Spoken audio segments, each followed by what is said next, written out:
MrBeast just exposed and humiliated himself, but that may actually be the least of his worries after these new docs came out. The truth about the Taylor Swift-Travis Kelce situation and why we didn't cover it yesterday, where this Trump-FEMA situation is really terrifying. With information still coming in, the suspect in the Minneapolis shooting has been identified. We're talking about all of that and even more on today's brand new Philip DeFranco show. You daily dive into the news, starting with this. MrBeast just got humiliated, though that might be the least of his problems right now. Because yesterday he actually was the one humiliating himself because he crashed out over a smaller creator getting ranked higher on the Rolling Stone's most influential creator list. But then also, as if that wasn't bad enough, it got revealed that his company is grossly unprofitable, like somehow losing over $100 million a year unprofitable. But starting with Rolling Stone, the list that they have features a wide variety of influential creators that produce essentially every type of content you can imagine. But also, obviously, with a title like most influential creators, it begs the question, well, what is the criteria? And according to them, for the list, we defined it as someone born from the internet, not a celebrity who jumped on after gaining fame in a more traditional way, who uses their chosen platforms to push conversations forward. So kind of, if you think about it, a super vague definition that gives them a lot of leeway, which is then why you see a kind of a range of names like Dave Portnoy, Iron Mouse, Hassan Piker, Miss Rachel, iShowSpeed, and many, many others. And then with all that, you had MrBeast coming in at number 7, which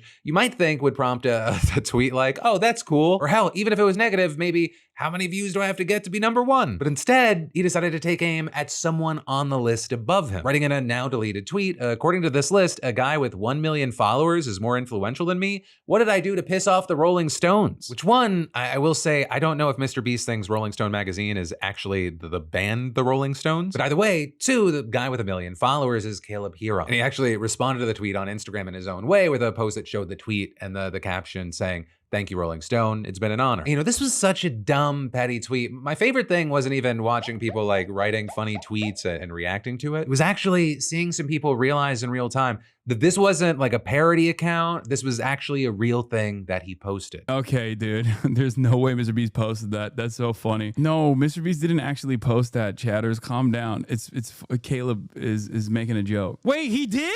Oh my God, he actually did. Oh my God, he did. Oh my God, are you real, dude? Why would you post that? You sound so bitter. You're Mr.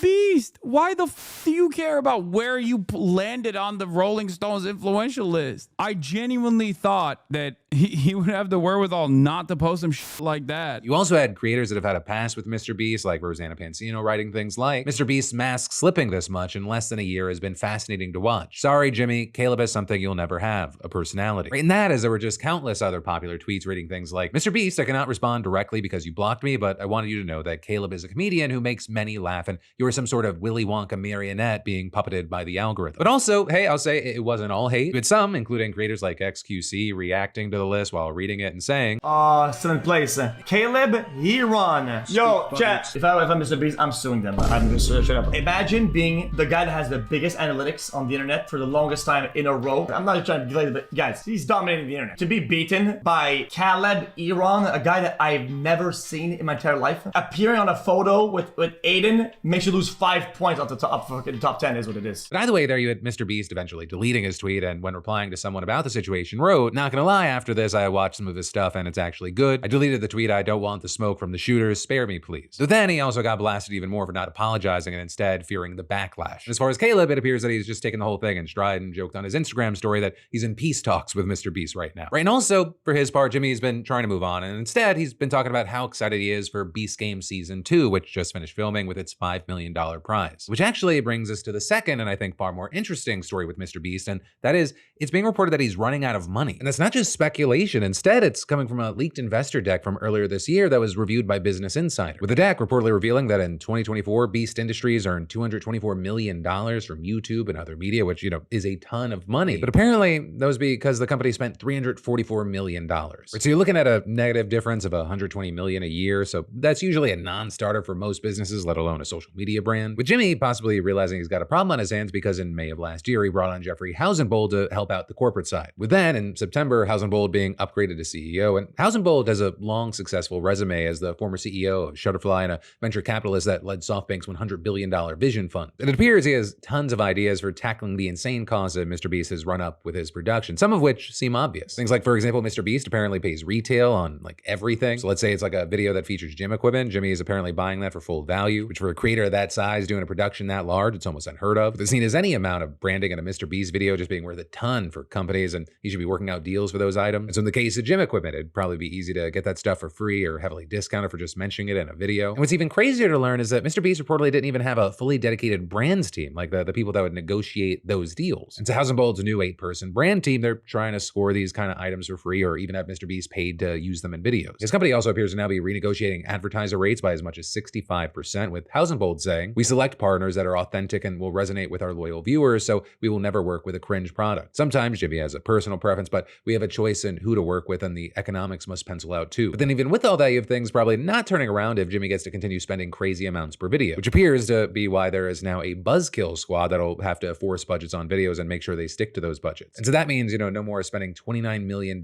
for just the sets of the first 2 episodes of a Beast Game season and losing tens of millions of dollars on the project. A mistake so massive that even Jimmy said, "I'm an idiot." And reportedly, according to one ex-staffer, these changes over the past few months have meant that it's getting more corporate, saying people were used to the Wild West and now you can't run a company this size that way. Now, with all that said, I think it is hyperbolic to say that MrBeast is running out of money, because when you look at it, it appears that the media side's really just the side that's bleeding money. Things like Feastables and other MrBeast products, they're actually very profitable for the company and accounted for about half the revenue. And so to a certain degree, you could argue that all the videos, they're essentially just big ads. So that said, they obviously want that side to also be profitable, and Housenbold's confident that by this year, things will turn around. In fact, in that same leaked investor deck, it claimed that the company is projected to make $317 million in media revenue and spend just $292 million. But for now, we'll have to wait to see how it plays out. Though I'll say, it really does feel like MrBeast is too big to fail. Obviously, those could be famous last words, but his weird, petty reaction to the Rolling Stone thing aside, there's really just never been anyone like MrBeast in our space. Like, his bad view videos are 62 million plus. But yeah, whether it be the Rolling Stone of it all or the business side, I'd love to know your thoughts and reactions to what we're seeing right now. And then I've got more news for you in just a minute. But first, let me say I drink lots of water, partly because I have PKD, polycystic kidney disease, but also because clean water, it impacts everyone's health. Be it with my kidneys already working overtime, it's a top priority for me. After researching tons of water purifiers, I started using CovePure, today's sponsor and the only purifier I trust to do the job. And it's simple. The fewer toxins in your water, the less pressure on your body, especially your kidneys. And a lot of people just don't realize how much harmful stuff's in the water. Arsenic, lead, microplastics, even PFAs, aka forever chemicals. And so yeah, clean water matters for everyone, kidney issues or not. CovePure is certified to remove up to 99.9% of harmful contaminants. Pitcher filters only remove 23% of arsenic. Bottled water is not much better. One study found over 240,000 microplastic particles in a single liter of bottled water. And CovePure is installation free. I plug it in and it gives me hot or cold water instantly. That's perfect. Wow, that's better than my fridge filter. And I love that I can monitor my water quality in real time and it looks great in my kitchen or wherever I put it. Your body is 60% water, and if it's not clean, you're neglecting the foundation that your body runs on. So hey, get complete peace of mind with a water purifier I trust. Scan that QR code or go to covepure.com/DeFranco to get $200 off. And definitely hurry because that offer won't last. But then getting back into the news that started breaking today as we were filming the rest of today's show is that there was a deadly shooting at the Annunciation Catholic School in Minneapolis, Minnesota. Right, so we'll have more on this later, but the details so far as I'm recording, they're pretty sparse. But what we know is that the gunman opened fire at the school's gathering for mass this morning, which was meant to mark the first week of school. According to Minneapolis Police Chief Brian O'Hara, at least 2 students were killed and another 17 were injured, with 14 of those being kids. The 2 children who are dead were reportedly 8 and 10 years old, and their parents have been notified. Also, as of recording, several of the other victims are in rough shape. Reportedly, of the 11 victims that went to Hennepin Healthcare, 7 are in critical condition, with 4 of those requiring surgery. And those kids range from ages 6 to 14. And the reason you're seeing that age range is Annunciation Catholic School serves pre-K through 8th grade. And with that, you had Chief O'Hara saying, "This was a deliberate act of violence against innocent children and other people worshiping. The sheer cruelty and cowardice of firing into a church full of children is absolutely incomprehensible. As for the gunman, Chief O'Hara confirmed that he was identified as 23-year-old Robin Westman, who took his own life at the scene. Westman reportedly had no criminal history and had recently purchased the shotgun, rifle, and pistol he had on him at the time of the shooting lawfully. He also said that there was a manifesto from the shooter that appeared to be scheduled to go live on YouTube immediately following the shooting, with that seemingly including footage of Westman at the scene. With that manifesto quickly being taken down by the FBI, and investigators still saying they're working on identifying a precise motive. There was also a rumor that the shooter brought an explosive device, but that was quickly debunked by the chief, who said that something like a smoke bomb was found, but no true explosive. We're saying it was more like a firework than anything else. And as far as motive and more information, there's an investigation still ongoing. Though as I'm recording this, there's more and more coming in, but we want to give it time to make sure what's true and what's being kind of more speculative. But with all this, as far as the responses, we saw Minnesota Governor Tim Walz saying on X that he's been briefed on the situation and saying, "I'm praying for our kids and teachers whose first week of school was marred by this horrific act of violence." Senator Amy Klobuchar saying, "I am heartbroken by the horrific violence at Annunciation Catholic School in Minneapolis this morning," saying, "My prayers are with the students, teachers, and families, and I am grateful for the first responders who were on the scene." But you also then had Minneapolis Mayor Jacob Frey not playing with the thoughts and prayers conversation, saying, "Don't just say this is about thoughts and prayers right now. These kids were literally praying. It was the first week of school. They were in a church." And all of this is, we know that Donald Trump has been briefed on the shooting, with the White House saying they're monitoring updates. But obviously, as we wait for more information to come out and get confirmed, our hearts go out to these kids, their families, and all the staff, and just everyone that's having to go through this horrific tragedy. But then, shifting gears from that very heavy news, we should also talk about another thing that you should probably be worried about, though in a very different space. FEMA employees are now being placed on administrative leave after warning that Trump's overhaul of the agency could lead to another Hurricane Katrina. Which is saying something, because a little reminder, because it's been a minute, it was the costliest disaster in U.S. history and one of the deadliest. We're talking 1,833 deaths and $161 billion in property damage. And it was a slow federal response that we saw there that led to the passage of the Post-Katrina Emergency Management Reform Act, a law that on Monday nearly 200 current and former FEMA employees accused the Trump administration of just ignoring. Or they signed a letter called the Katrina Declaration, and they wrote, "Our shared commitment to our country, our oaths of office, and our mission of helping people before, during, and after disasters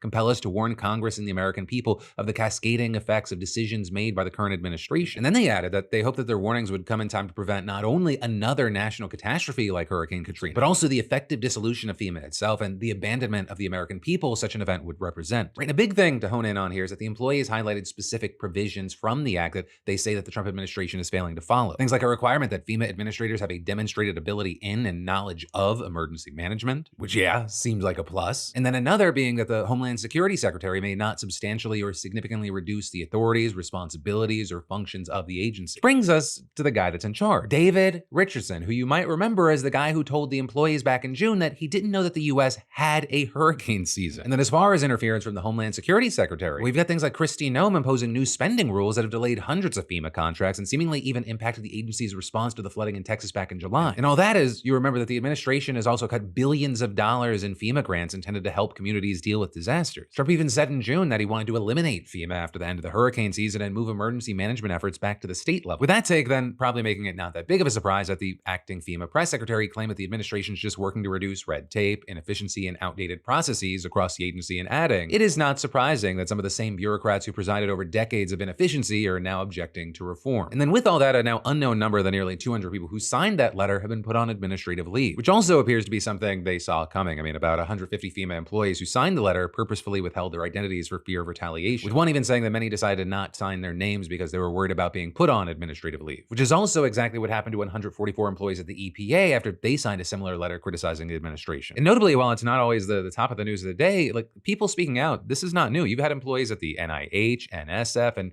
NASA all signing similar letters taking issues with new policies and funding cuts. But for now, at least based off of what we're seeing, it seems like they might just be shouting into the void. So I figured the least I could do is put a spotlight on it when these things happen, especially because when something horrible does happen and everyone's like, "I don't know how it happened," at least we can have a small army of people going, "Really? Look at this." Proper understanding and blame could be had, even though how much does reality matter these days? I don't know. But then next up, in some just general what the fuck news, let's talk about Ryan Borgward. Because for a few weeks last year, he was dead. Or at least that's what his friends, family, and the authorities thought. Because on August 11th of last year, Ryan told his wife that he was gonna go kayaking on Green Lake, roughly 100 miles north of Milwaukee. But then, the next morning, he was gone, and so his wife reported him missing. And at first, his disappearance was investigated as a possible drowning. They found his overturned kayak, tackle box, and phone. And they launched a massive diving, sonar, and cadaver dog search, spending 58 days searching for a body that just never turned up. And so police, they widened the investigation, with them then discovering some clues that made the whole thing smell fishy. Turns out, a few months months before Ryan renewed his passport. He was moving money to a foreign bank account, taking out a life insurance policy. And then when investigators followed this new trail, it led to a woman from Uzbekistan that Ryan had been talking to online. And it turns out Ryan apparently said he loved this woman. He reversed his vasectomy, then faked his death, devastating his wife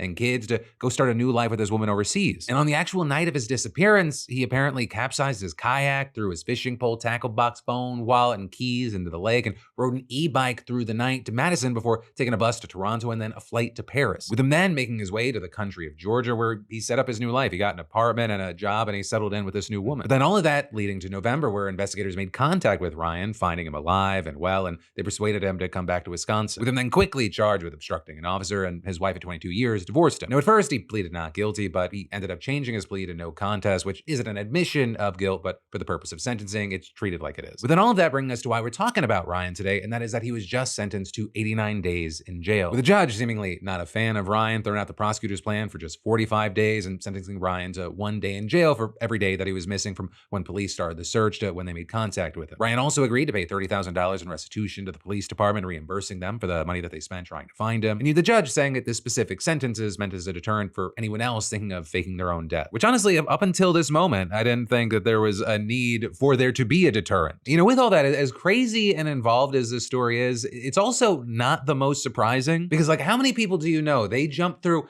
25 more steps than just dealing with their issues head on? And I'm just left thinking, don't be stupid. Stupid? If you're not happy, just leave. But then finally today, let's end with congratulations and do one more thing. Starting with congratulations to Alyssa G, SeatGeek's latest weekly winner, and Alyssa's using her winnings to go see 17. And for the rest of y'all, that's right. SeatGeek is still giving away $500 in tickets, and you should definitely enter today if you haven't already. Imagine being the next winner and snagging $500 towards seeing your favorite artist, sporting event, or play. There's like over 70,000 events to choose from. And all you gotta do is add code PDS to your SeatGeek app profile for a chance at the weekly $500 prize, no purchase necessary. But then today's one more thing is that yesterday I got hit up a ton on the text line, people saying, why didn't you talk about Travis Kelce and Taylor Swift getting engaged? And my general response is, hey, bless them. I wish them the best, but I kind of just didn't care. And that's not to shade the people that do. Love the Swifties. I watched a full New Heights podcast that Taylor Swift was on, right, with my wife. The entire time she's like, I bet they're already engaged. I bet they're already engaged. So yeah, it put a smile on my face to be the one that broke the news to her. But when it comes to Taylor Swift and also her relationship with Travis Kelce, the thing that is interesting and I will talk about is the focus on them, right? Like, it goes beyond parasocial stuff. It gets into the corporate and capitalistic world. You've got things like prediction markets actually had odds on would they get engaged before the end of the year. So yesterday with the news breaking, a lot of people won and lost money. Also yesterday was weird because it was like brand accounts, Super Bowl, like Buffalo Wild Wings offered to cater their wedding. Chili's Grill and Bar was like, hey, we'll do the engagement party. Publix offered to provide the cake, and Annie Ann's offered to be the flower girl. And hey, at least Krispy Kreme gave out free donuts last night from 5 to 7 p.m. I don't know, I guess I'm just an old man. I'm not even shouting at a cloud. I'm just an old man. I'm like, I don't want to hear the sentence, did you see what the Cheesecake Factory and the Empire State Building said about Taylor Swift's engagement? No, but I saw what Shrek said. We also saw a reaction from the man that is a part of every single story of our lives for at least the next 3.5 years. And that is that Donald Trump, who in September declared in all caps, I hate Taylor Swift, now said, I think he's a great player. I think he's a great guy. And I think that she's a terrific person. So I wish them a lot of luck. But hey, all that said, I'll leave it with two things. One, they both seem fantastic. I wish them nothing but the best. And two, sending thoughts and prayers to my guys out there in relationships 3+ years with women that really want to get married. Because my guy, I know she's looking at you different today. And then it's really got me thinking, are we going to see a rise in proposals over the next year? And then maybe because some people are gonna push a little early, an increase and then divorces several years from there. Oh wait, I forgot about this big-headed bastard. The weirdo Charlie Kirk went on a little rant where around this engagement, he ended up on, reject feminism. Submit to your husband, Taylor. You're not in charge. Look, and the thing is, it's not like he's a singular weirdo. Like, it boggles my mind that there are a number of young men that think like this is what masculinity looks like. Like, if you don't treat your woman like your property or your dog, you're somehow like bitch made. It's a sad state of affairs that women have to deal with shit like that, and then guys have to be unnecessarily grouped in with assholes like that. But that, my friend, is the end of today's show. Tap or click right here to watch your newest episode of my podcast, or tap or click right here to watch the most recent Philip DeFranco show. I've even got links in the description for you for either of those, for YouTube, Spotify, Apple Podcasts, or wherever you most enjoy getting filled in. Thank you for watching. I love yo faces, and I'll see you right back here tomorrow.